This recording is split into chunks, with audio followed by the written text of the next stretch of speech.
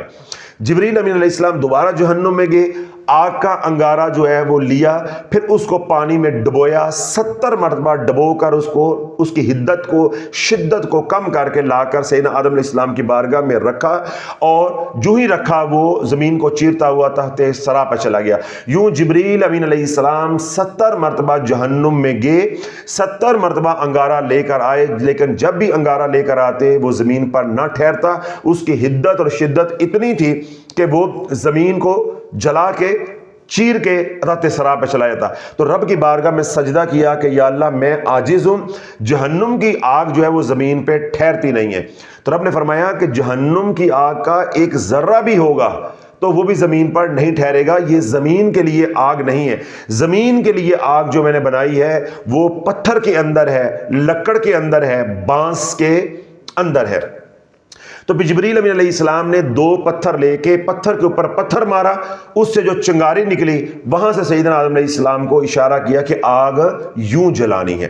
یعنی پہلی دفعہ انسان کو آگ جلانے کا طریقہ بتایا گیا. تو اللہ بھائیو, یہ جو آگ دنیا میں اللہ نے بنائی ہے, اس کی حدت یا اس کی شدت سب سے زیادہ کم ہے, ادنا ہے.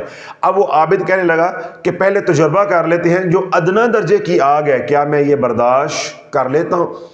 اس نے اپنا حجرے میں سے دیا اٹھایا, اس کی جو بتی ہے اس کو تھوڑا سا اونچا کیا, اب اس نے اس کو آگ لگائی.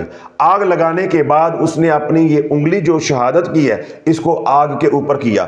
اب وہ عورت دیکھ رہی ہے کہ یہ کیا کر رہا ہے, یہ کیا کر رہا ہے. جو ہی اس نے اپنی انگلی آگ کی لو پہ کی, ادھر جہنم کے دروغے نے آگ کو حکم دیا کہ جلا کے راکھ کر دے, جلا کے راکھ کر دے, تاکہ اس کو معلوم ہو جائے کہ دنیا کی آگ کی شدت یہ ہے تو جہنم یا دوزخ کی آگ کی شدت اور یا حدت کیا ہوگی. جو ہی اس نے انگلی ایسے کی, اسے تو یہ گمان تھا کہ حدت آئے گی, یہ جلے گی, میں برداشت کروں گا, لیکن وہ آگ ایک دم بھڑکی, اس کا یہاں تک پورا ہاتھ جو ہے, ساری انگلیاں اور ہاتھ جو ہے وہ جل کر راکھ ہو گیا. جو ہی یہ ہاتھ اس نے ایسے رکھا, آگ ادھر سے بھڑکی, یہ ہاتھ جل کر راکھ ہو گیا, وہ معذور ہو گیا. اس خاتون کے اوپر, اس حسینہ کے اوپر جو گناہ کرنے کے لیے آئی تھی, جو آزمائش بن کر آئی تھی, اس کے اوپر رکت طاری ہوئی, لرزہ طاری ہوا اور غش پڑا, اور موقع پہ اس نے دم توڑ دیا, وہ مر گئی. اب اللہ والو باقی بات اب دل کے کانوں کے ساتھ سننی. اب وہ خاتون کیا ہوئی ہے, مر گئی.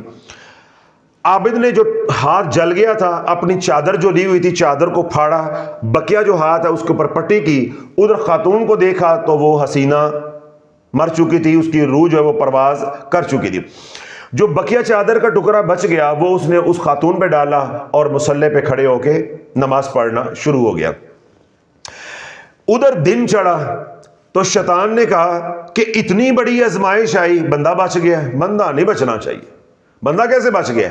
تو شیطان نے پورے شہر کے اندر منادی کر دی, من الجنۃ والناس, یعنی جو جنات میں شیاطین تھے, وہ بھی جو انسانوں میں شیاطین ہوتے ہیں, ان کو بھی لگا دیا کہ سارے شہر میں پھیلا دو کہ اس عابد نے حجرے میں ایک عورت کو بلا کر اتنا زنا کیا ہے کہ اس کی ہوس جو ہے وہ نہیں بجھی, اس نے عورت کو ہی مار دیا ہے.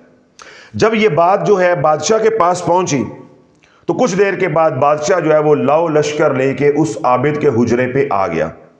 اب عابد جو ہے وہ نماز کے اندر, عبادت کے اندر مشغول ہے.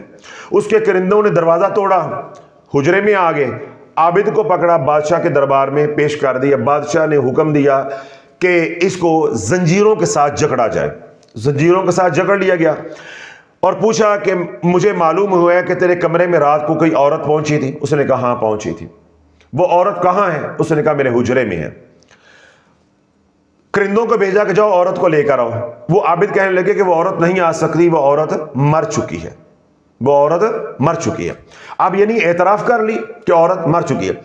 بادشاہ کو غصہ آیا, اس نے کہا کہ تیری ہوس نہ بجھی, تو نے زنا کرنا تھا تو صرف محض زنا کرتا, تو نے عورت کو مار دیا ہے. اس نے کہا عورت کو میں نے نہیں مارا.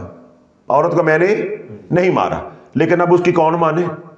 کوئی گواہ تو ہے نہیں ہے، اب اس کی کون مانے؟ تو بادشاہ کو جب جلال آیا، غصہ آیا، تو بادشاہ نے کیا کہا کہ اس کو زنجیروں کے اندر سنگلوں کے ساتھ جو ہے وہ جکڑا جائے اور اس کو تخت پہ جو ہے وہ چڑھا کر اس کی سر کے اوپر تلوار چلائی جائے، چلیے اس کو چیر کر درمیان میں سے 2 ٹکڑے کر دیا جائے، مثال عبرت بنا دیا جائے۔ جب بادشاہ نے یہ حکم دے دیا، اب دربار لگ گیا، زنجیروں کے ساتھ جکڑ دیا گیا، سنگل اس کو پہنا دی گئے، بیڑیاں اس کو پہنا دی گئی۔ اب جب تلوار چلی تو جب تلوار یوں چلی تو اس نے آہ کی، کیا کی؟ آہ کی۔ یہ سب کچھ وہ کس وجہ سے برداشت کر رہا ہے؟ کہ اللہ دیکھ رہا ہے۔ کون دیکھ رہا ہے؟ اللہ دیکھ رہا ہے۔ ان ربک لبالمرصاد، ہم نے اپنی آنکھیں تم پر ٹکائی ہوئی ہیں، ہم تمہیں دیکھ رہے ہیں۔ یہی طرح فرماتا ہے وَهُوَ مَعَكُمْ أَيْنَمَا كُنْتُمْ وَاللَّهُ بِمَا تَعْمَلُونَ بَصِيرٌ، جہاں تم ہو میں تمہارے ساتھ ہوں، جو تم کر رہے ہو میں دیکھ رہا ہوں، میں دیکھ رہا ہوں۔ تو اب وہ ڈرا کس سے تھا؟ اللہ سے۔ تو اب جب اس کی آہ نکلی تو رب نے فوراً جبریل امین علیہ السلام کو بھیجا کہ جبریل جاؤ میرے دوست کو جا کر پیغام دے کر آؤ کہ ایک بار تو نے آہ نکالی ہے تو تمام عرش اور فرش کے فرشتوں کو رلا دیا ہے، مجھے میری عزت و جلال کی قسم ہے اگر تو نے دوبارہ آہ نکالی میں آسمان زمین کو گرا دوں گا، میں آسمان زمین کو گرا دوں گا، میری رضا پہ صبر کر، میں عدل کر رہا ہوں، میں عدل کر رہا ہوں، جیسے میں فضل کر رہا تھا تو مطمئن تھا، آج میں عدل کر رہا ہوں تو تب بھی تو مطمئن رہ۔ اب جبریل امین علیہ السلام نے جب اس کو پیغام پہنچایا تو وہ اللہ کی رضا کے اوپر کیا ہے؟ خون کے گھونٹ پی گیا، صبر کر گیا۔ جب صبر کر گیا، آرا چلا، تلواریں چلی، جسم ٹکڑے ٹکڑے ہو گیا، چیر کر 2 ٹکڑوں میں تقسیم کر دیا۔ اب ادھر جو ہے وہ عدل ہو گیا ہے، ادھر کیا ہو گیا ہے؟ اللہ نے عدل کروا دیا ہے۔ اب اس کو بظاہر جو قتل ہوا اس کی سزا دلوا دی ہے۔ جب سزا ہو گئی وہ اللہ کی رضا پہ راضی رہا، جو اللہ کی رضا پہ راضی ہو جاتا ہے وَالرِّضْوَانُ مِنَ اللَّهِ اکبر، اللہ کی رضا سب سے بڑی ہے۔ تو جو اللہ کی رضا پہ راضی ہو جاتے ہیں تو ان کے لیے اللہ نے وعدہ کیا ہے اجرہم بغیر حساب، ان کو بغیر حساب کے اجر دیا جائے گا، یہ اللہ کا وعدہ ہے صابرین کے لیے۔ پھر رب کیا فرماتا ہے ان اللہ یحب الصابرین، جنہوں نے مشکلات کے اوپر صبر کر لیا اللہ ان سے پیار کرتا ہے، اللہ ان سے محبت کرتا ہے، وہ کامیاب ہو گئے۔ اب جب وہ مقتل کے اندر جو ہے وہ قتل ہو گیا، یعنی اس کو 2 ٹکڑے کر دیا گیا، تو بادشاہ جب جانے لگا تو میرے رب نے جو وہ خاتون جو مر گئی تھی، وہ حسینہ جو آزمائش بن کر آئی تھی وہ مر گئی تھی، اللہ نے اس مردہ کو گویائی کی طاقت دے دی۔ وہ بولی اے بادشاہ اللہ کی عزت کی قسم ہے، یہ عابد جو ہے یہ مظلوم ہے، یہ معصوم ہے، اس نے قتل نہیں کیا، اس نے جو اللہ کے ڈر سے اپنے آپ کو آگ سے جلایا گناہ سے بچنے کے لیے، تو جب اس کا ہاتھ جلا تو میرے اوپر ایسا خوف طاری ہوا کہ میں تو اس خوف سے مر گئی ہوں، مجھے اس نے نہیں مارا، اس نے میرے سے گناہ نہیں کیا، منہ کالا نہیں کیا۔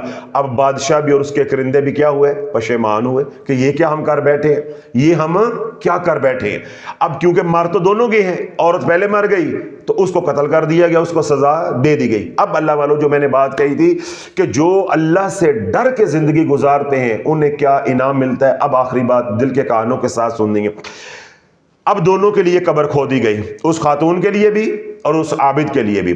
تو جب ان کو قبر میں اتارنے لگے، یعنی عابد کو قبر میں اتارنے لگے، تو فرشتے نے غائب سے صدا دی، منادی کرنے والے نے منادی کی آواز دی کہ ٹھہر جاؤ اے زمین والو، ٹھہر جاؤ، ابھی فرشتوں نے اس کی نماز جنازہ پڑھنی ہے، ابھی فرشتوں نے اس کی نماز جنازہ پڑھنی ہے۔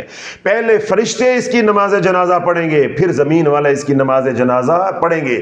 تمہیں کیا معلوم کہ یہ رب کے سامنے کھڑے ہونے سے ڈر گیا ہے، اللہ کے ہاں اس کا کیا مقام ہے۔ جب اس کی روح پرواز کی ہے تو اللہ رب العزت نے تمام فرشتوں کو حکم دیا ہے کہ میرے عرش کے نیچے اکٹھے ہو جاؤ۔ پھر منبر لگایا گیا، جبریل امین علیہ السلام نے خطبہ پڑھا تو اللہ رب العزت نے اس کا 50,000 50,000 حوروں کے ساتھ نکاح کر دیا ہے. دنیا کی ایک بدکارہ عورت کو ٹھکرایا ہے تو اللہ نے 50,000 حوروں سے اس کا نکاح کر دیا ہے. اور رب نے اعلان کر دیا ہے وَلِمَنْ خَافَ مَقَامَ رَبِّهِ جَنَّتَانِ, جو میرے سامنے کھڑے ہونے سے ڈر گیا اس کے لیے ایک سے زیادہ جنتیں ہیں. یہ جو انعام میں نے دیا ہے یہ اس لیے دیا ہے کہ یہ میرے سامنے کھڑے ہونے سے ڈر گیا. رضی اللہ عنہم وَرَضُوا عَنْ ذَلِكَ لِمَنْ خَشِيَ رَبَّهُ, وہ اللہ سے راضی ہو گئے, اللہ ان سے راضی ہو گیا جو اللہ سے ڈر گئے, اللہ کے سامنے کھڑے ہونے سے ڈر گئے. تو اللہ جو اللہ سے ڈر کے زندگی گزارتا ہے اس کو اللہ یہ مقام عطا کرتا ہے. اب یہ تصویر کا ایک رخ ہو گیا. اب تصویر کا دوسرا رخ کیا ہے؟ جو اللہ سے نہیں ڈرتے, جو زنا کر رہا ہے وہ زنا نہیں چھوڑ رہا, جو شراب پی رہا ہے وہ شراب نہیں چھوڑ رہا, جو نشہ کسی اور طرح کا کر رہا ہے وہ نشہ نہیں چھوڑ رہا, رشوت والے کو کہتے ہیں وہ کہتا ہے میں نے نہیں چھوڑنی, سود والے کو کہتے ہیں وہ کہتا ہے میں نے نہیں چھوڑنی. تو جو جس گناہ کبیرہ کے اندر ہے اس کو کہتے ہیں گناہ چھوڑ دے, کہتا ہے گناہ نہیں میں نے چھوڑنا, بس یہ جو پریشانی پیر صاحب آئی ہے اس کا کوئی حل مجھے بتا دے, اس کے لیے کوئی تعویذ مجھے دے دے, میرا مسئلہ حل ہے جو میں نے گناہ نہیں چھوڑنا. تو اللہ بولو جو گناہ کے اوپر بضد ہو جاتا ہے اور اللہ کے سامنے سینہ تان کے کھڑا ہو جاتا ہے, اللہ اس کو کیسا مثال عبرت بناتا ہے. پھر جو اس کی مدد کرتے ہیں اللہ ان کو کیسی سزائیں دیتا ہے, اللہ ان کو بھی کیسی سزائیں دیتا ہے کہ تم نے میرے دشمن کا ساتھ کیوں دیا ہے. میں ایک چھوٹی سی روایت بیان کر دیتا ہوں. ام المومنین حضرت عائشہ صدیقہ رضی اللہ تعالی عنہ فرماتی ہیں ایک رات میں سوئی تھی, میرے گھر میں میری خادمہ یعنی لونڈی بھی موجود تھی, تو مجھے پیاس لگی تو میں پانی پینے کے لیے اٹھی. تو جب پانی کی جو مشک ہے میں جب اس کے قریب گئی, جو میں نے دیکھا پانی تو اس کے اندر پانی موجود نہیں ہے, یعنی وہ جو مشک ہے پانی کی وہ خالی ہے.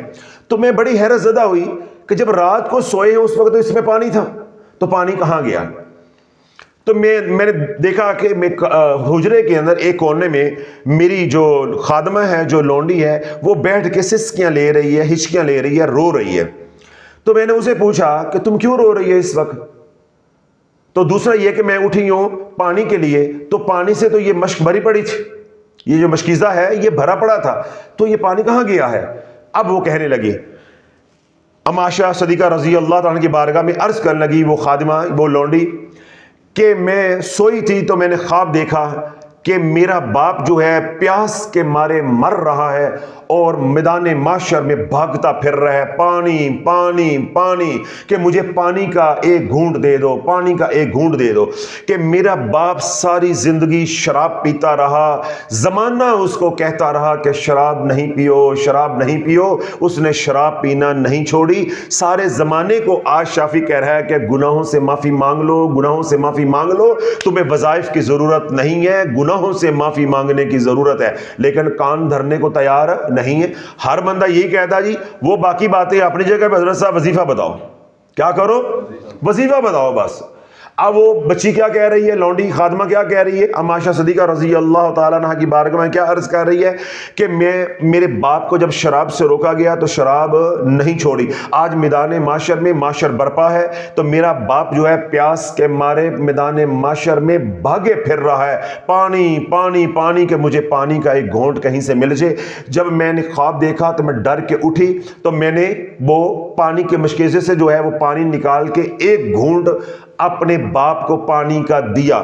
تو مجھے آواز آئی کہ جس نے اس شرابی کی مدد کی ہے اس کے اوپر بھی اللہ کی لعنت ہے, اس کے اوپر بھی اللہ کی لعنت ہے.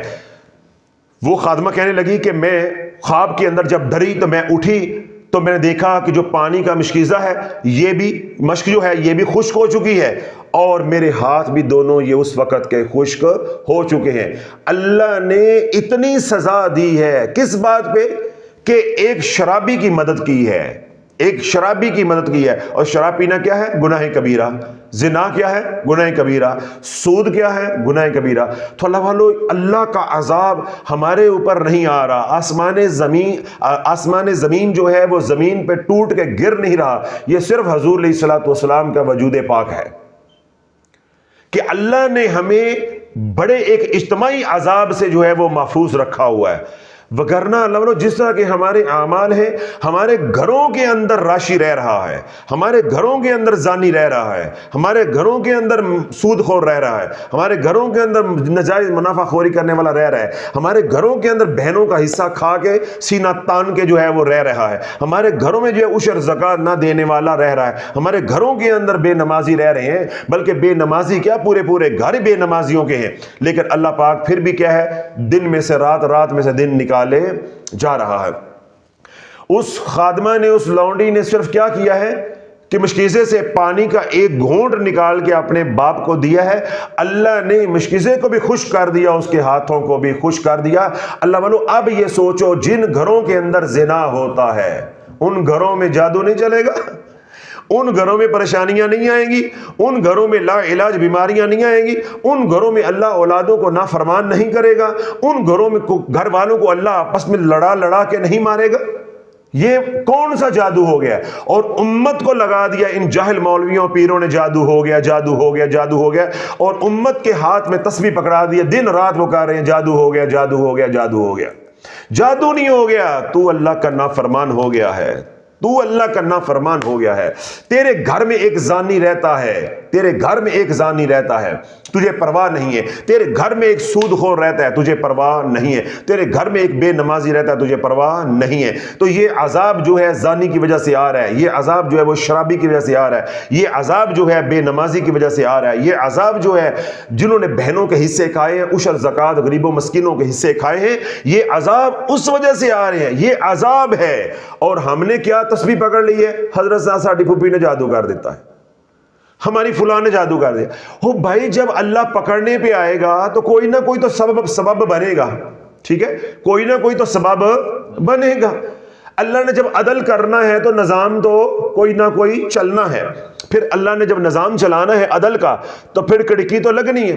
اما عائشہ صدیقہ رضی اللہ تعالیٰ فرماتی ہیں، کسی نے سوال کیا کہ غم کیوں آتے ہیں یا غم کیوں بڑھ جاتے ہیں، تو آپ نے فرمایا کہ جب انسان کے گناہ بڑھ جاتے ہیں اور اس کا کوئی عمل ایسا نہیں ہوتا کہ گناہوں کا کفارہ ادا ہو سکے، تو اللہ غموں کے دروازے کھول دیتا ہے.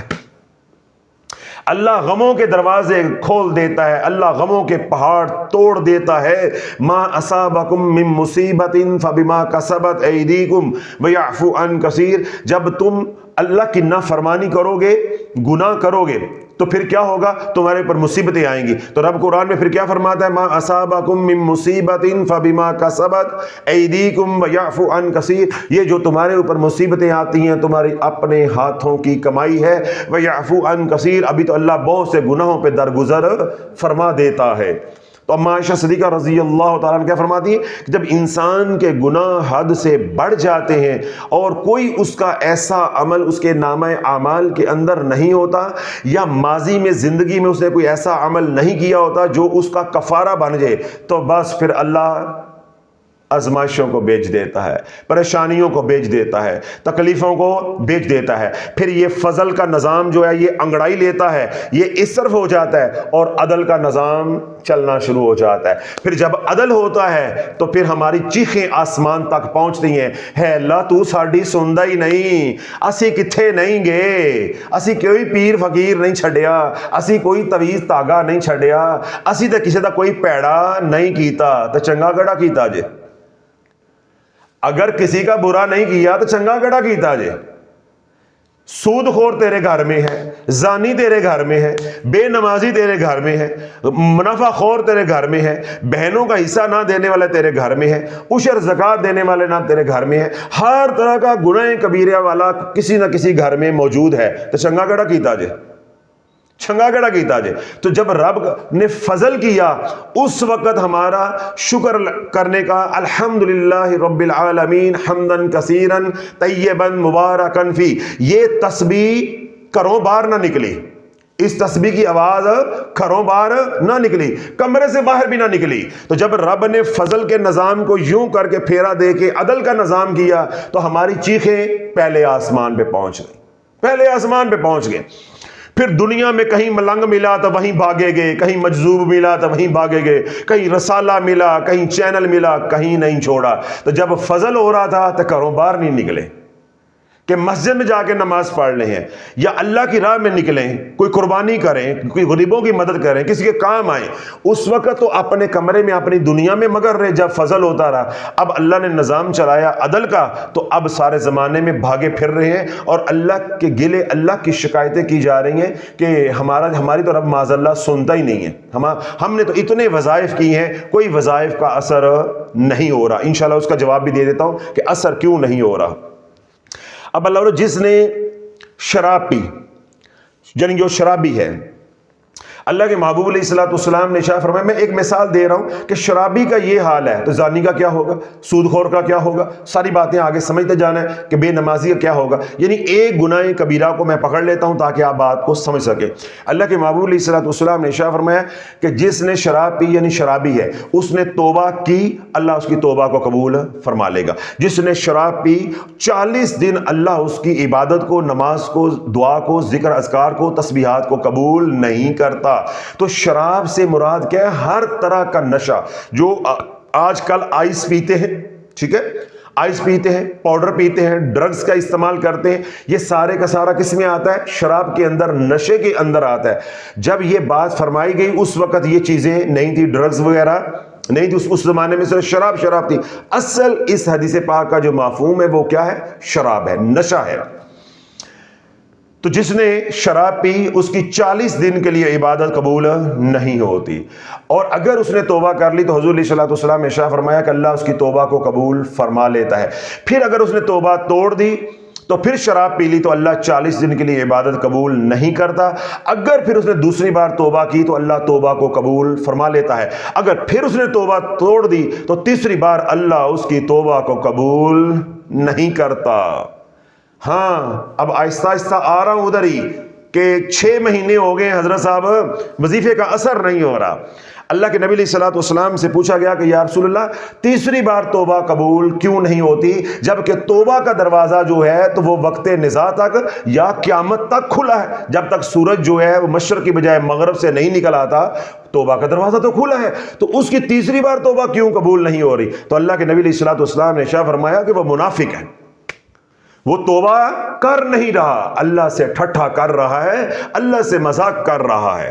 توبہ کرتا ہے، صدق دل سے توبہ نہیں کرتا. تو رب نے کیا فرمایا؟ یا ایھا الذین آمنوا توبوا الی اللہ توبۃ نصوحا.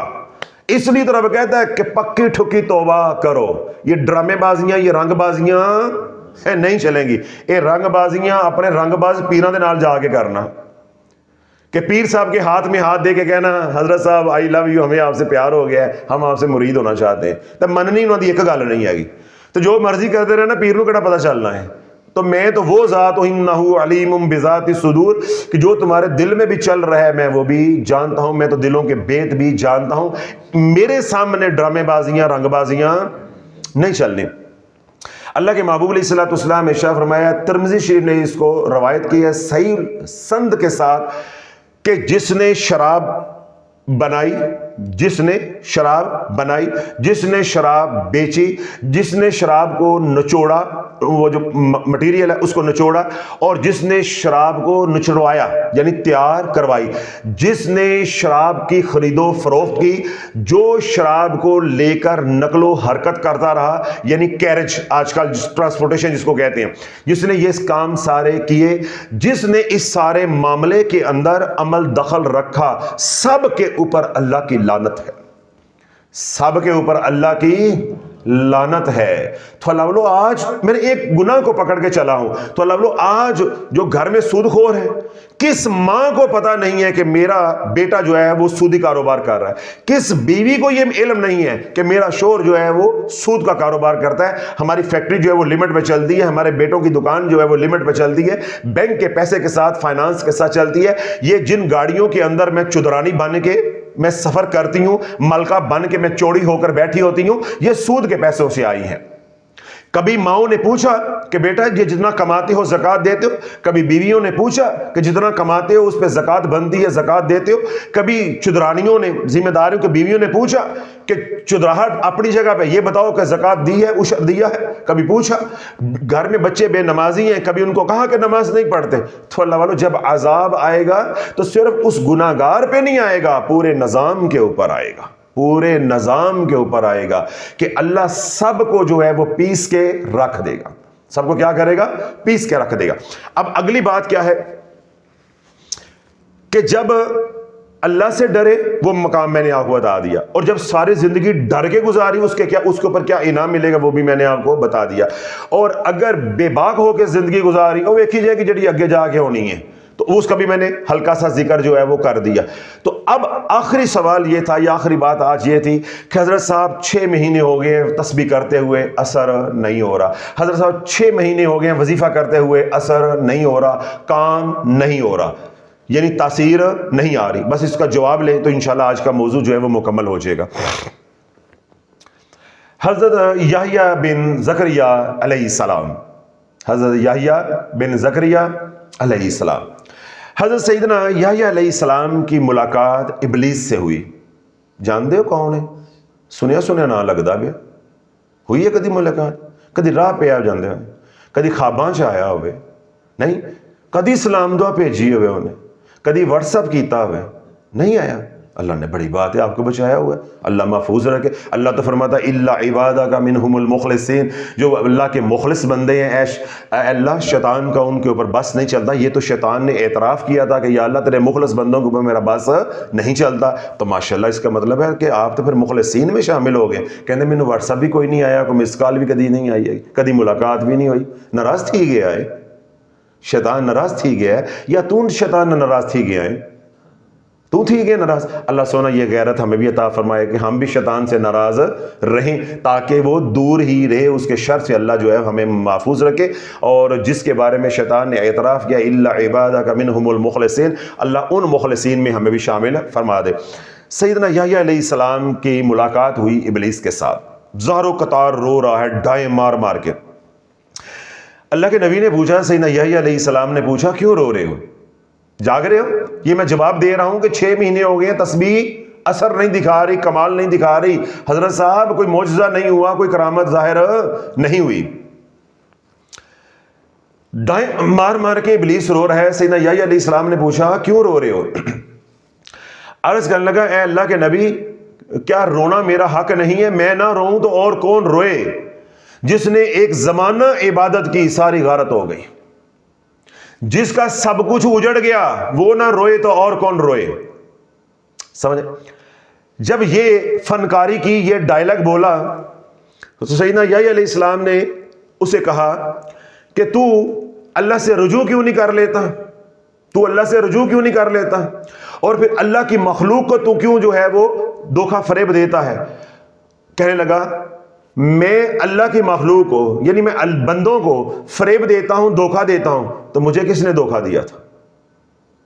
شیطان. علم تو اس کے پاس ہے نا کہ مجھے کس نے دھوکہ دیا تھا. میں تو ہو گیا ابلیس, میں تو ہو گیا شیطان, تو میرے سے پہلے نہ ابلیس تھا نہ میرے سے پہلے کوئی شیطان تھا, تو مینوں کن نے دھوکہ دیتا سی؟ سمجھ آ گئی بات؟ اللہ بولو آج یہی لوگ سوال کرتے ہیں کہ حضرت صاحب حدیث پاک میں یہ آتا ہے کہ رمضان المبارک کی پہلی رات جب ہوتی ہے تو تمام شیاطین کو قید کر دیا جاتا ہے. اے جڑا سارا کچھ ہون دیا یہ کون کرن دیا ہے؟ شیطان بھی یہی کہتا ہے کہ میرے سے پہلے تو کوئی شیطان تھا نہیں, میرے سے پہلے تو کوئی مردود تھا نہیں, میرے سے پہلے تو کوئی شر تھا نہیں, تو مجھے کس نے دھوکے میں ڈالا؟ اللہ والو یہ نفس ہے. یہ جو گناہ آج رمضان المبارک میں آپ دیکھ رہے ہیں, جو لوگ آج گناہ کر رہے ہیں, یہ شیطان نہیں کروا رہا. ہمارا نفس اتنا آلودہ ہو چکا ہے, ہمارا نفس جو نفس امارہ ہے وہ اتنا آلودہ ہو چکا ہے کہ وہ مکمل طور پہ ایک شیطان بن چکا ہے. اب ہم اس وقت 2 شیاطین کے زیر عطاب ہے, ایک شیطان اندر ہے اور ایک شیطان باہر ہے. باہر والا تو ہو گیا مقید, تے اندر والے دی سانو خبر کوئی نہیں ہے. اندر والے دی سانو تو خبر کوئی نہیں, بلکہ اندر والے کی تو ہم اکڑ کے مانتے ہیں. میں او کراں گا جو میرا دل چاہے گا, تو کون ہونا ہے؟ میں وہ کروں گا جو میرا دل چاہے گا. یہ کون بول رہا ہے؟ یہ اندر کا شیطان. تو اللہ ہمارا یہی رونا بنا ہوا ہے کہ ہم باہر والے کی طرف شیطان شیطان شیطان کرتے ہیں, جو نفس اندر شیطان ہے اس کا کوئی دھیان نہیں ہے. تو سیدنا یحییٰ علیہ السلام نے اسے کہا کہ تو اللہ سے رجوع کیوں نہیں کر لیتا؟ تو شیطان کہنے لگا صلح کروا دو, صلح کروا دو. سیدنا یحییٰ علیہ السلام نے رب کی بارگاہ میں عرض کی کہ یا اللہ کوئی صلح دی گنجائش نکل دی ہے، کوئی صلح دی گنجائش نکل دی ہے، میرے در تے آیا ہے، کوئی کرم ہو جائے۔ اللہ رب العزت نے فوراً جبریل امین علیہ السلام کو بھیجا۔ جبریل امین علیہ السلام نے آ کے عرض کی کہ اے اللہ کے نبی، رب فرماتا ہے کہ ہم نے جس کام کے لیے آپ کو بھیجا ہے اب اپنے کام میں مشغول رہیں، یہ مکر کر رہا ہے۔ یہ کیا کر رہا ہے؟ مکر کر رہا ہے۔ اے تسبیح پھیردا پہ آئے، دل نہیں پھیر رہا۔ اے اماں 6 مہینے تو تسبیح پھیر دی پئی ہے، دل نہیں پھیر رہا۔ اللہ کہتا ہے کہ میں نے دل پھیرنا ہے، حالات نہیں پھیرنے، دل پھیرنا ہے۔ آج وظیفے پڑھنے والا کہتا ہے 6 مہینے ہو گئے اثر نہیں ہو رہا۔ رب کہتا ہے بات اثر کی یا بے اثر کی نہیں ہے، بات تو یہ حالات پھیرنے نہیں ہے، دل پھیرنا ہے۔ تیرا دل تو پھرا نہیں ہے، میں نے تیرے اوپر کڑے حالات بھیجے ہیں، میں نے غم تیرے گھر میں بھیجے ہیں، لیکن پھر بھی تیرا دل ڈرا نہیں ہے میرے سامنے کھڑے ہونے سے، تو اسی روش پہ چل رہا ہے۔ تو میں نے حالات تو بدلنے ہی نہیں، میں نے بدلنے کیا ہے؟ میں تو دل بدلنے ہیں لوگوں کے۔ جو میری نافرمانی کر رہے ہیں، میرے سامنے کھڑے ہیں، یہ غم تو میں نے بھیجے ہیں دل بدلنے کے لیے۔ تو تسبیحاں پڑھ رہا ہے کہ حالات بدل جائیں گے، جب دل بدلے گا تو حالات خود ہی بدل جائیں گے۔ اب آج وظیفے پڑھنے والوں کو یہ بات سمجھ نہیں آ رہی۔ وہ کہتے ہیں کہ ہم نے وظائف سے حالات بدلنے ہیں، دل نہیں بدلنا۔ اللہ کہتا ہے کہ میں نے حالات بھیجے اس لیے ہیں کہ دل بدلنا ہے۔ اب اللہ کچھ چاہ رہا ہے تو ساڑیاں مائیاں تے بابے وظیفے پڑھنے والے کچھ اور چاہتے پہ، اور اوپر سے جو ہے وہ پیر ہیں وہ کہے جا رہے ہیں اے پڑھو تے انج ہو جائے گا، اے پڑھو تے انج ہو جائے گا۔ بھائی نہ انج ہونا ہے نہ چینج ہونا ہے، کوئی شے نہیں ہونی، کوئی شے نہیں ہونی۔ اللہ حالات ہی ایسے بیچتا ہے جیسے اللہ نے دلوں کو پھیرنا ہوتا ہے۔ جس کے دل جس طرف اللہ پھیرنا چاہتا ہے اللہ اس طرح کے حالات بیچ دیتا ہے۔ جب وہ مقصود حاصل ہو جاتا ہے آزمائش ختم ہو جاتی ہے۔ جس دن آپ کے اندر سے یہ بات نکل آئے گی اے اللہ میں نے وظیفہ 6 مہینے شافی کے کہنے پہ پڑھا، اے اللہ میں نے 5 مہینے وظیفہ فلاں کے کہنے پہ پڑھا، اے اللہ میں نے اتنے سال وظائف فلاں کے کہنے پہ پڑھے ہیں، اے اللہ مجھے ملا کچھ نہیں ہے، تو اے اللہ مجھے وہ بنا دے جو تو چاہتا ہے، اے اللہ مجھے ادھر پھیر دے جدھر تو چاہتا ہے، اے اللہ میرے دل کو ادھر جو ہے وہ موڑ دے جدھر تو چاہتا ہے۔ اگر وظائف سے پڑھ کے بھی میری منزل مجھے نہیں ملنی تو اے اللہ اس کا کیا مطلب ہے کہ میں منزل کی طرف سفر ہی نہیں کر رہا، میں سفر کسی اور طرف کر رہا ہوں۔ تو اے اللہ میں نے تمام وظائف کو چھوڑ دیا ہے، تمام وسائل کو اسباب کو چھوڑ دیا ہے، اے اللہ اب مجھے تو ادھر چلا دے جدھر تیری رضا ہے، جدھر تیری خوشی ہے، جس رستے پہ تو راضی ہے اس رستے پہ مجھے چلا دے۔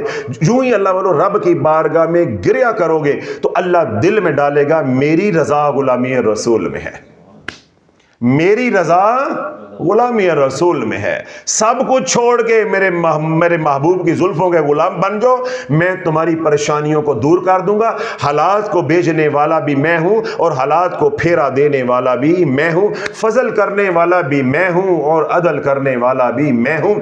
آج میں عدل کر رہا ہوں، تو میری بات پہ لبیک کہہ دے، تو میری بات پہ لبیک کہہ دے۔ جو تو نے میرے ساتھ پچھلے 10 سال سے 15 سال سے یا 6 مہینے سے آڈا لگایا ہوا ہے کہ میں وظیفے پڑھ پڑھ کے اللہ کی تدبیریں کر کر کے اللہ کے فیصلے کو بدل دوں گا، تو آج ابھی اسی وقت اپنی ہار مان لے تو میں فیصلے تیرے حق میں موڑ دوں گا۔ دوبارہ عدل کا نظام ہے اس کو پھیر کے فضل کا نظام لے آؤں گا، پھر تو جو کہتا جائے گا پھر ویسا ہی ہوتا جائے گا۔ تو اللہ والو یہ آڈا کنے نہ ہی لایا ہے؟ اللہ نہ لایا۔ کیوں ساڈی مت ماری گئی؟ میں نے تھوڑے دیر پہلے بھی کہنا اے دیسی پین دے نتیجے ہے نے، سستے نشے دے اے ہی رونے ہے نے۔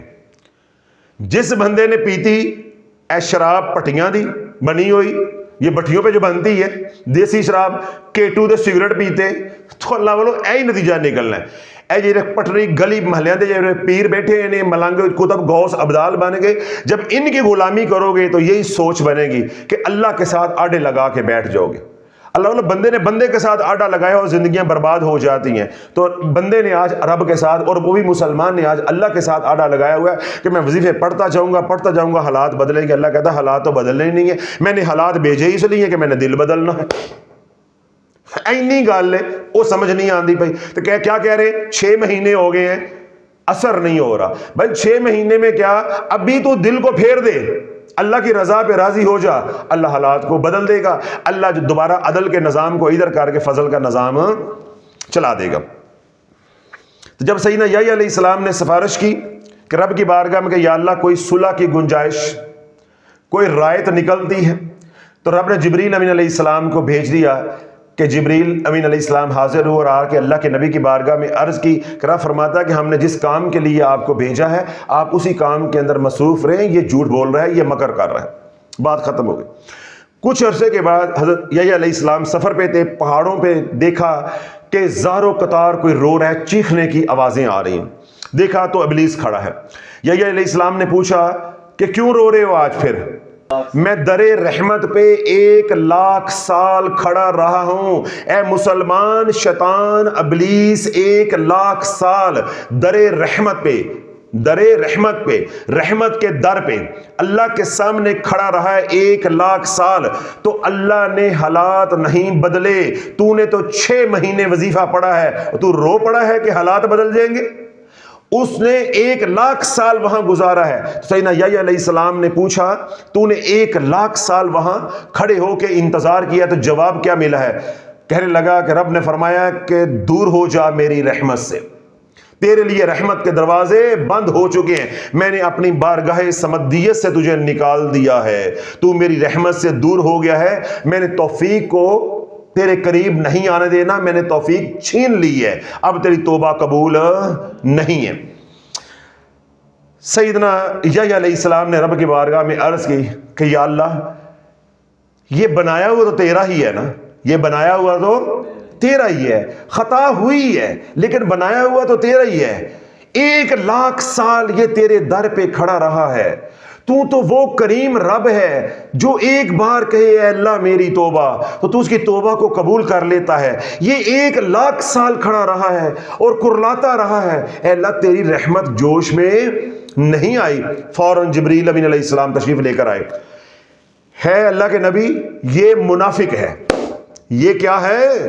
یہ منافق ہے، یہ جھوٹ بول رہا ہے، یہ دل سے توبہ کرنے کے لیے راضی نہیں ہے۔ ابلیس کہنے لگا اسی جی دلوں توبہ کرنے واسطے راضی ہیں، اسی کیا ہیں؟ دلوں توبہ کرنے واسطے راضی ہیں۔ جبریل امین علیہ السلام نے اللہ کا حکم پہنچایا اگر تو اپنے کہے میں سچا ہے کہ تو دل سے توبہ کر رہا ہے تو رب فرماتا ہے کہ سیدنا آدم علیہ السلام کی قبر کو سجدہ کر لے، میں تیرے گناہوں کو معاف کر دوں گا۔ جو ہی رب نے کہا کہ تو سیدنا آدم علیہ السلام کی قبر کو سجدہ کر لے تو وہ ٹھٹا کرنے لگا، مذاق کرنے لگا، زندہ کو تو میں نے کیا نہیں ہے تو اب قبر کو میں سجدہ کر لوں۔ دیکھو یہ معافی کا طریقہ ہے، یہ معافی کا طریقہ ہے، زندہ کو تو میں نے کیا نہیں ہے اب میں قبر کو سجدہ کر لوں، یہ میرے سے نہیں ہوتا۔ تو جبریل امین علیہ السلام سیدنا یحییٰ علیہ السلام کی بارگاہ میں عرض کرنے لگے دیکھا ہے منافق کا طرز عمل، دیکھا ہے منافق کا طرز عمل کہ رب کے اوپر بہتان باندھ رہا ہے، زمانے کو بتا رہا ہے کہ میں 1,00,000 سال سے میں کھڑا ہوں در رحمت پہ، میرے پہ رحمت نہیں ہو رہی۔ اے مسلمان سن میں کیا کہہ رہا ہوں، تو اللہ کے اوپر بہتان باندھ رہا ہے کہ میں 6 مہینے سے اللہ اللہ کر رہا ہوں، نفع نہیں ہو رہا۔ اپنے اندر سے منافقت نکال دے، اپنے اندر سے منافقت نکال دے، جب تو اپنے اندر سے جو خنزیر چھپا بیٹھا ہے اسے نکال دے گا، ایک پل بھر میں انشاءاللہ کرم ہو جائے گا۔ کیوں؟ تو وظیفے پڑھ رہا ہے توبہ نہیں کر رہا، تو توبہ نہیں کر رہا۔ تجھے کہہ رہا ہوں کہ نماز نہیں پڑھتا تو نماز پہ آ جا، سود کھاتا ہے تو سود چھوڑ دے، زنا کرتا ہے تو زنا چھوڑ دے، بہنوں کا حصہ دبایا ہے تو بہنوں کو حصہ پہنچا دے، عشر زکوٰۃ مسکینوں بیواؤں یتیموں کا حق کھایا ہے تو ان تک پہنچا دے، لوگوں کے پلاٹوں دکانوں مکانوں پہ قبضہ کیا ہے تو ان کو واپس لٹا دے، حقوق اللہ ہیں تو وہ بھی لٹا دے، حقوق العباد ہیں تو وہ بھی لٹا دے۔ تو توبہ پہ آ جا، تو توبہ پہ آ جا، ایک پل میں تیرا کام بن جائے گا۔ اللہ وظیفوں کا محتاج نہیں ہے، اللہ کے لاکھوں کروڑوں اربوں ان گنت فرشتے ہیں جو ہر حال میں اللہ کی تسبیح کر رہے ہیں۔ اللہ کو تیرے وظیفوں کی یا اللہ کی ضرورت یا حاجت نہیں ہے۔ تو شیطان کی طرح منافق بن کے رب کے اوپر بہتان نہ باندھ، رب کی رحمت کو رب کی رحمت کو بدنام نہ کر، لوگوں کو مایوس نہ کر، اپنی جھوٹی کہانیاں سنا کے کہ میں 6 مہینے سے اللہ کو پکار رہا ہوں، اللہ میری سن نہیں رہا۔ لوگوں کو یہ مت کہہ کہ اللہ سنتا نہیں ہے، اپنا اندر لوگوں کے سامنے پیش کر کہ میں منافق ہوں، کہتا کچھ ہوں کرتا کچھ ہوں۔ زبان سے اللہ کہتا ہوں، مانتا اپنے نفس کے ہوں، مانتا نفس کے ہوں۔ زبان سے اللہ کہتا ہوں، کھاتا سود ہوں۔ زبان سے میں اللہ کہتا ہوں، کرتا زنا ہوں۔ زبان سے میں اللہ کہتا ہوں، کرتا گناہ کبیرہ ہوں۔ زبان سے میں کہتا ہوں، میں اللہ سے ڈرتا ہوں۔ ڈرتا میں کس سے ہوں؟ اپنے نفس سے۔ ڈرتا میں اپنی بیوی سے، ڈرتا میں اپنے بچوں سے، ڈرتا میں مخلوق سے ہوں، اللہ سے ڈرتا نہیں ہوں۔ یہ اپنی منافقت کا چورن نہ بیچ، اللہ کی رحمت کو بدنام مت کر، ان مبارک نسبتوں کو بدنام مت کر، اپنے ایمان کا اتنا گھٹیا اور اتنا سستا سودا مت کر، اللہ کی رحمت کو یوں مت ٹھکرا کہ تو رب کی رحمت کو بدنام کر رہا ہے کہ میں 6 مہینے سے وظیفہ کر رہا ہوں، میرے کام نہیں بنے۔ تیرا رب تو وہ ہے کہ تو ہاتھ بھی نہ اٹھائے تو تیری جھولی کو بھر دے۔ آج تک تیری عمر 50 سال ہے، 40 سال ہے، 60 سال ہے، 70 سال ہے، آج تو 5 سال سے مصیبتوں میں آیا ہے، تو پچھلے 65 سال سے تجھے کون کھلا رہا تھا، کون پلا رہا تھا، یا حالت خوشی میں کون رکھ رہا تھا؟ آج اللہ نے تیرے اعمال کی وجہ سے کڑکی لگائی ہے تو تو اللہ کو بدنام کرنے کے لیے چل پڑا ہے، ہاتھ میں تسبیح پکڑ کے۔ تجھے 6 مہینے ہو گئے ہیں وظیفے دا، پیر صاحب کوئی اثر نہیں آن دیا، کوئی اثر نہیں آن دیا۔ تو بس اندر سے ابلیس کو نکال دے، اندر سے منافقت کو نکال دے، تو سیدھا ہو کے توبہ کر لے۔ جس طرح ابلیس جو ہے وہ توبہ کر کے راضی نہیں ہے، اللہ نے موقع دیا، نبی کی شفاعت تھی، نبی کی سفارش تھی۔ جبریل امین علیہ السلام نے کیا آ کر کہا کہ اگر یہ واقعی کہتا ہے کہ میں نے اللہ سے صلح کرنی ہے تو اس کو ہم موقع دیتے ہیں، یہ سیدنا آدم علیہ السلام کی قبر کو سجدہ کر لے۔ اسے سجدہ کیا نہیں کیا۔ آج مسلمان کو یہ کہتا ہوں کہ واقعی اگر تم مصیبتوں سے نکلنا چاہتا ہے، نکلنا چاہتے ہو؟ ہاں جی نکلنا چاہتے۔ آپ بھی نکلنا چاہتے؟ ہاں جی ہم بھی نکلنا چاہتے۔ حضرت صاحب کچھ کرو نا، کچھ کرو نا، ہم تو اجڑ گئے ہیں۔ تو بھائی میں کہہ رہا ہوں کہ توبہ کر لو، کہہ رہا ہوں توبہ کر لو۔ لو ہوں شراب چھڈ دئیے، لو جی ہوں میری 50 سال عمر ہے، حضرت صاحب کہندے نے پردہ کر لو، تے میری کوئی عمر ہے ہوں پردہ کرن دی ہے؟ میں بیائی وری بچیاں والی، میری کو تیاں دی بھی شادیاں ہو گئی ہیں، تے میری ہوں عمر پردہ کرن دی ہے؟ اب یہ اندر سے کون بول رہا ہے؟ یہ اندر سے کون بول رہا ہے؟ اگر 15-20 سال کی بچی کو کہو پردہ کر لو، لو میں پردہ کر لوں، میری عمر ہے پردہ کرنے کی۔ اس کی ماں کو کہو کہ اس کو پردہ کرواؤ، وہ بچیاں نے کھیڈن دی عمر ہوندی ہے، ہن چھوٹی جی بیچاری ہے، یہ تو انہوں برقع پوا دی ہے، ہن ہی مائی بنا دی ہے۔ اچھا اگر 25-30 سال والی کو کہو جو شادی ہو، میری تو بھائی شادی ہو گئی ہے، میں نے پردہ کر کے کیا کرنا ہے، میں تو بچوں والی ہو گئی ہوں۔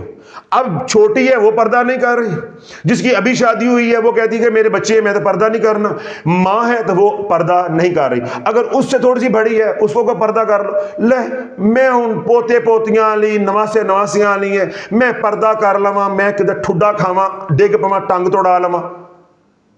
تو کس عمر میں پردہ کرنا ہے، کس عمر میں پردہ کرنا ہے؟ اللہ بولو یہ ہمارا طرز عمل اور یہ ابلیس کا طرز عمل۔ میں کوئی بہتان نہیں لگا رہا، رتی برابر فرق نہیں ہے، رتی برابر فرق نہیں ہے۔ آج سود خور کو کہو کہ سود چھوڑ دے، وہ کہتا ہے جی فیکٹری کیسے چلے گی؟ نماز روزہ حضرت صاحب ساری باتیں آپ کی اپنی جگہ پہ، اے نہیں ہو سکتا، اے نہیں ہو سکتا۔ زانی کو کہو کہ اپنی بیوی تک محدود ہو جا، یہ چھوڑ دے، وہ کہتا نہیں جی جو مزہ باہر ہے وہ کر نہیں، اے نہیں ہو سکتا۔ رشوت خور کو کہو کہ رشوت چھوڑ دے، وہ کیا کہتا ہے، او جی اخراجات اینے نے پوری نہیں پڑتی۔ پمپ والے کو جا کے کہو کہ پیٹرول میں 2 نمبری نہیں کرو، ماپ تول میں کمی نہیں کرو، تو وہ کیا کہتا ہے، اخراجات پورے نہیں ہوتے۔ دکاندار کو جا کے سمجھاؤ تو وہ کیا کہتا ہے کہ جھوٹ نہ بولنے تو سودا نہیں بکتا۔ تو اللہ بولو کوئی بندہ توبہ کرنے پہ تیار نہیں ہے۔ بے نمازی کو کہو تو بے نمازی کہتا ہے کل کریں گے۔ اگر بڑا بھی کوئی حیا کرے، اچھا جی دعا کرو، ماشاءاللہ دعا کرو، انشاءاللہ ماشاءاللہ، چلو جی۔ تو یہ ہمارا طرز عمل کون سا ہے؟ ابلیس والا کہ ہم توبہ کر کے راضی نہیں ہیں اور اللہ پہ بہتان باندھ رہے ہیں. جس طرح وہ بدبخت جو ہے اللہ پہ بہتان باندھ رہا ہے کہ میں 1,00,000 سال سے در رحمت پہ کھڑا ہوں, 1,00,000 سال میں کھڑا رہا ہوں, میری جھولی میں اللہ نے خیر نہیں ڈالی. آج مسلمان بھی یہ کہتا ہے حضرت صاحب 25 سال ہو گئے ہیں, دنیا بھر میں ہر جگہ گئے ہیں, ہماری جھولی میں خیر نہیں ڈلی. ابلیس 1,00,000 سال در رحمت پہ کھڑا رہا ہے, اس کی جھولی میں خیر نہیں ڈلی. تو بھی 1,00,000 سال کھڑا رہے, تیری جھولی میں خیر نہیں ڈلنی. جس طرح ابلیس توبہ نہیں کر رہا, اس طرح تو بھی توبہ نہیں کر رہا. رب یہی تو حکم دیتا ہے, یا ایھا الذین آمنوا توبوا الی اللہ توبۃ نصوحا, تم پکی توبہ کر لو. میں نے حالات بھیجے ہی اس لیے ہیں کہ تم توبہ کر لو, تم توبہ کر لو, میری طرف لوٹ آؤ, تم دل کو پھیرو. کیا کرو؟ دل کو پھیرو, میں حالات کو پھیر دوں گا. تم سچی توبہ کر لو, جب توبہ کر لو گے میں پل بھر میں حالات کو پھیر دوں گا. مجھے وظائف کی ضرورت نہیں ہے, مجھے سجدوں کی ضرورت نہیں ہے, مجھے حج عمرے کی ضرورت نہیں ہے, مجھے نظر و نیاز کی ضرورت نہیں ہے. یہ جو تم چڑھاوے چڑھا کے مجھے راضی کرنے کی کوشش کرتے ہو, اس کی مجھے ضرورت نہیں ہے. یہ 11ویاں دے کے مجھے راضی کرنے کی کوشش کرتے ہو, مجھے اس کی ضرورت نہیں ہے. یہ صدقے خیرات دیگیں دے کے راضی کرنے کی کوشش کرتے ہو, مجھے ان کی ضرورت نہیں ہے. مجھے ضرورت ہے کہ کسی پل تو کہہ اے اللہ میری توبہ, اے اللہ میری توبہ. مجھے ضرورت صرف یہ ہے کہ میرے سامنے کھڑے ہونے سے ڈر جا. میں تیری ہر خطا کو, ہر لغزش کو, ہر گناہ کو, ہر بات کو برداشت کروں گا, لیکن میں سامنے کھڑے ہونا برداشت نہیں کر سکتا. بس میری ایک ضد ہے کہ میں اپنا شریک برداشت, اپنے سامنے کھڑے ہونا کسی کو برداشت. بس اللہ کہنا مقدی مکاؤ, تیرے سارے گناہ, اتنے گناہ لے کر آ کہ زمین و آسمان کے درمیان جتنا خلا ہے وہ بھر دے. جتنے ریت کے ذرے ہیں اتنے گناہ لے کر آ, جتنے درختوں کے پتے ہیں اتنے گناہ لے کر آ, جتنے پانی کے قطرے ہیں اتنے گناہ لے کر آ. دھرتی میں سب سے زیادہ بدکار اور فاسق بن کر آ جا. آج تک جتنے دنیا میں انسان آئے ہیں ان کی تعداد کے برابر گناہ لے کر آ. ایک بار میرے سامنے کھڑے ہونے سے ڈر جا, ایک بار کہہ دے اے اللہ میری توبہ, میں تیرے سارے معاف کر دوں گا. لیکن یاد رکھ, سامنے نہیں کھڑے ہون دینا. یہ نہیں ہو سکتا کہ تو جتنی مرضی عبادتیں ریاستیں کرے اور ساتھ میرے سامنے کھڑا ہو, یہ برداشت نہیں. گناہ برداشت ہیں, ایک بار کہہ دے میں معاف کر دوں گا. تو عبادت نہ کر زیادہ, یہ بھی برداشت ہے. ہر کام برداشت کروں گا, لیکن شرک برداشت نہیں کروں گا. ان الشرک لظلم عظیم, کہ شرک بہت بڑا ظلم ہے, بہت بڑا بے شک گناہ ہے. یہ برداشت نہیں ہے میرے سے, یہ برداشت نہیں. میں دو ٹوک کہہ رہا ہوں, میرے سے یہ برداشت نہیں ہے. تو مسلمان جو ہے وہ شرک خفی جو ہے وہ چھوڑنے پہ تیار نہیں ہے. زبان سے کہتا ہے اللہ تیرا کوئی شریک نہیں ہے, اشہد ان لا الہ الا اللہ وحدہ لا شریک لہ لہ الملک ولہ الحمد یحیی و یمیت وہو علی کل شیء قدیر. زبان سے اقرار کرتا ہے, اندر سے شرک ختم نہیں کرتا. اندر یقین بنا ہوا ہے کہ میرے کام سود سے بنیں گے, اندر یقین بنا ہوا ہے کہ میرے کام بہنوں کا حصہ دبانے سے بنیں گے, میرا اندر سے یقین بنا ہوا ہے کہ زکوٰۃ عشر دوں گا تو پیسہ تھوڑا ہو جائے گا. اللہ ونو, یہ اندر کون ہے؟ اللہ کہتا ہے اس کو نکال, اندر بھی میں ہوں باہر بھی میں ہوں. اللہ نور السماوات والارض, زمین و آسمان کا جو نور ہے وہ اللہ ہی تو ہے, وہ اللہ ہی تو ہے. وفی انفسکم اولا تبصرون, میں تمہارے اندر ہوں, تمہیں اس کا علم نہیں ہے, تمہیں اس کا شعور نہیں ہے. یہ نہیں ہو سکتا کہ تم یہ مانو کہ باہر میں ہوں اندر کوئی اور ہے. اندر سے بھی یہ آواز آئے کہ کام سود سے نہیں بنیں گے, کام اللہ کی مدد سے بنیں گے. کام جو ہے وہ زنا سے نہیں بنیں گے, کام اللہ کی مدد سے بنیں گے. کام جو ہے وہ حصے دبانے سے نہیں بنیں گے, کام اللہ کی مدد سے بنیں گے. یا جو گناہ کبیرہ کر رہے ہو, جو آپ کو ڈر ہے کہ ہم چھوڑ دیں گے تو ہماری دنیا بکھر جائے گی, تو یہ کس کا ڈر ہے؟ اندر کا. اللہ کہتا ہے ڈرنا کس سے ہے؟ میرے سے. تو یہ شرک اللہ کہتا ہے میں نے برداشت نہیں کرنا. اللہ بولو آج شرک خفی سے توبہ کر لو, آج شرک خفی سے توبہ کر لو کہ اللہ سود کھا رہا ہوں تو اللہ مجھے چلا رہا ہے، پال رہا ہے، جب اس کے ڈر سے سود چھوڑ دوں گا کیا وہ مار دے گا؟ آج میں زنا کر رہا ہوں تو اللہ پردے ڈال رہا ہے، کیا میں آج زنا چھوڑ دوں گا تو کیا اللہ مجھے رسوا کر دے گا؟ آج میں کم تول رہا ہوں تو اللہ مجھے پال رہا ہے، تو کل اللہ کے ڈر سے کم تولنا چھوڑ دوں گا تو کیا اللہ مجھے پالے گا نہیں؟ تو اللہ بولو جب اندر سے توبہ کر لو گے تو اللہ حالات کو بدل دے گا۔ تو پھر آج کون کون توبہ کرنے کے لیے تیار ہے؟ اللہ رب العزت ہم سب کی توبہ کو قبول و منظور فرمائے۔ صغیرہ کبیرہ گناہ اللہ رب العزت ہمارے معاف فرمائے، جو گناہ ہم نے جلوت میں کیے ہیں، خلوت میں کیے ہیں، اللہ سارے گناہوں کو معاف فرما دے۔ وہ تمام گناہ جن کا اللہ گواہ ہے وہ بھی معاف فرما دے، وہ گناہ جن کی گواہ اللہ کی مخلوق ہے اللہ وہ گناہوں کو بھی معاف فرما دے۔ اللہ رب العزت اپنی بارگاہ میں ہماری توبہ کو قبول و منظور فرمائے۔ دل سے یا اللہ ہم نے توبہ کی ہے تجھے اور تیرے محبوب علیہ الصلوۃ والسلام کو گواہ بنا کے، اے اللہ ہمیں ہماری توبہ کے اوپر استقامت عطا فرما۔ اللہ بولو اس توبہ کے اوپر اب ڈٹ جاؤ، دن نہیں چڑھے گا اللہ حالات بدل دے گا، دن نہیں چڑھے گا اللہ حالات بدل دے گا۔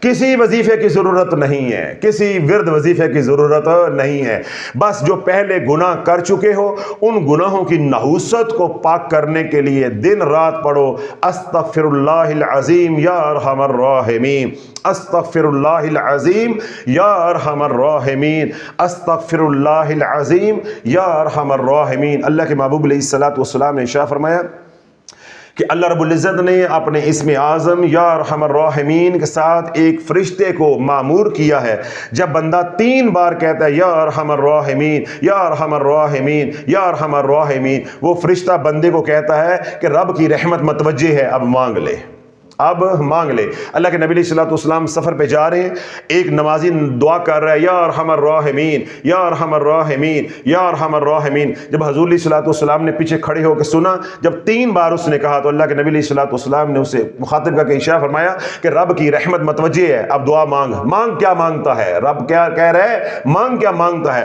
تو اللہ والو 3 بار کہو استغفر اللہ العظیم یا ارحم الراحمین، استغفر اللہ العظیم یا ارحم الراحمین، استغفر اللہ العظیم یا ارحم الراحمین۔ اب اللہ سے دعا مانگو، جو مشکلیں ہیں، پریشانیاں ہیں، گھر کی بیماریاں ہیں، تنگ دستیاں ہیں، گھر میں لڑائی جھگڑے ہیں، رشتوں کے مسائل ہیں، دنیا آخرت کی آرزویں ہیں، سب رب کے بارگاہ میں رکھو، اللہ سے مانگو۔ اے اللہ دیکھ شافی کے کہنے پہ میں ڈر گیا ہوں، تیرے سے ڈر گیا ہوں، میں زنا نہیں چھوڑ رہا تھا، آج میں نے زنا چھوڑ دیا، میں سود نہیں چھوڑ رہا تھا، میں نے سود چھوڑ دیا، میں ملاوٹ نہیں چھوڑ رہا تھا، میں نے ملاوٹ چھوڑ دی۔ اے اللہ میں نے بہنوں کے حصے دبائے ہوئے تھے، آج میں نے ارادہ نیت کر لی، بہنوں کو منا لیا ہے کہ تھوڑا تھوڑا کر کے میں تمہیں لوٹا دوں گا۔ اس طرح زکوٰۃ عشر میں نہیں دے رہا تھا، میں نے ارادہ نیت کر لی کہ تھوڑی تھوڑی کر کے میں زکوٰۃ جو ہے وہ لوٹا دوں گا۔ نمازیں نہیں پڑھ رہا تھا، میں نے نیت کر لی ہے میں آہستہ آہستہ کر کے نمازیں لوٹاتا جاؤں گا۔ اے اللہ میں تیرے سامنے کھڑے ہونے سے ڈر گیا ہوں، اے اللہ میں تیرے سے راضی ہو گیا ہوں تو مجھ سے راضی ہو جا۔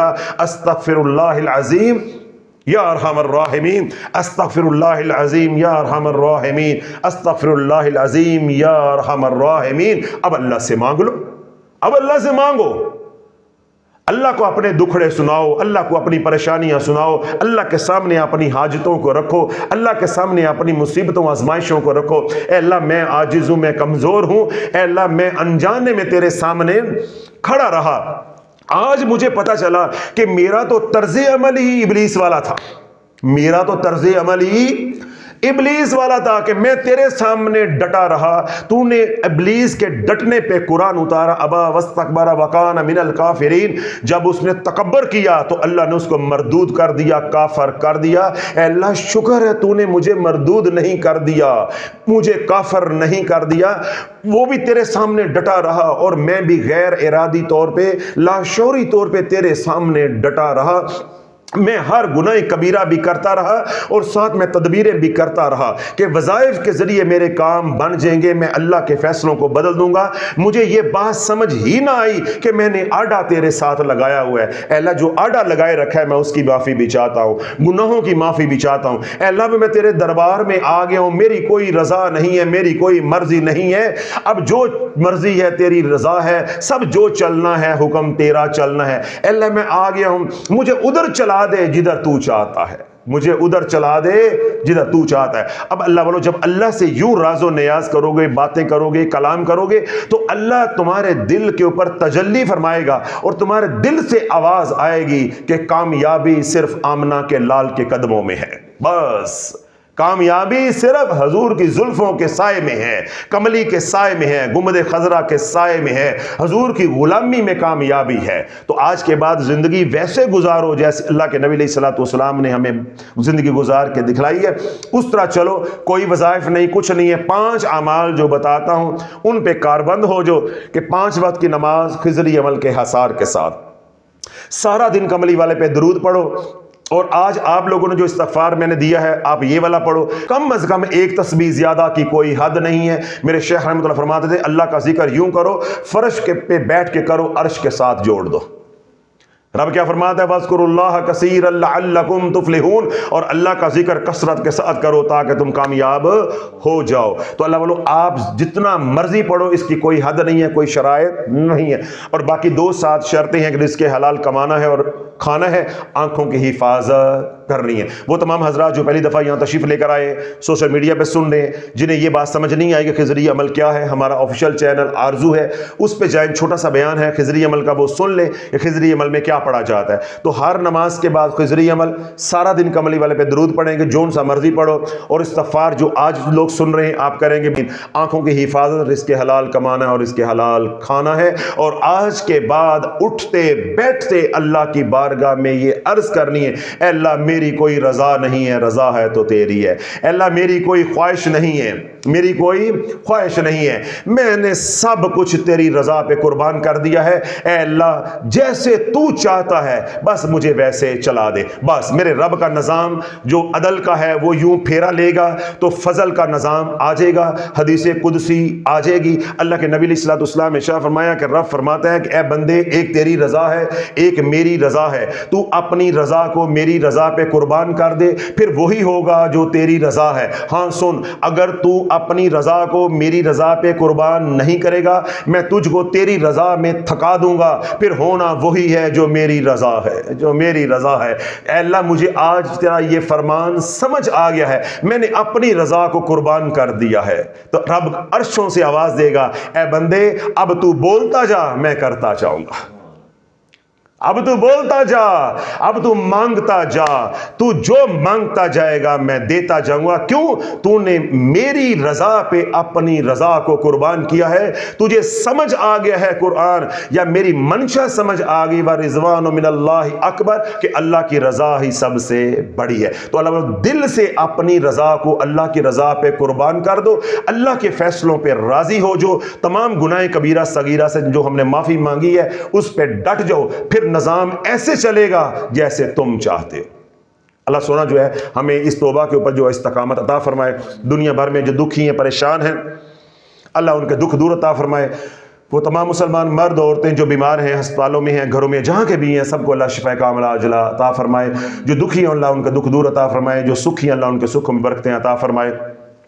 وہ تمام حضرات جنہوں نے دعاؤں کے لیے کہا ہے ان کے حق میں اللہ ہماری التجاؤں کو قبول و منظور فرمائے، اور وہ تمام حضرات جو ہمارے لیے محبت بری پیار بری دعائیں کرتے ہیں اللہ ان کے حق میں بھی ہماری دعاؤں کو قبول و منظور فرمائے۔ جو مانگا وہ بھی ہمیں اللہ عطا فرمائے، بالخصوص جو ہم نے اللہ سے اللہ کی رضا مانگی ہے اللہ ہمیں اس پہ استقامت عطا فرمائے۔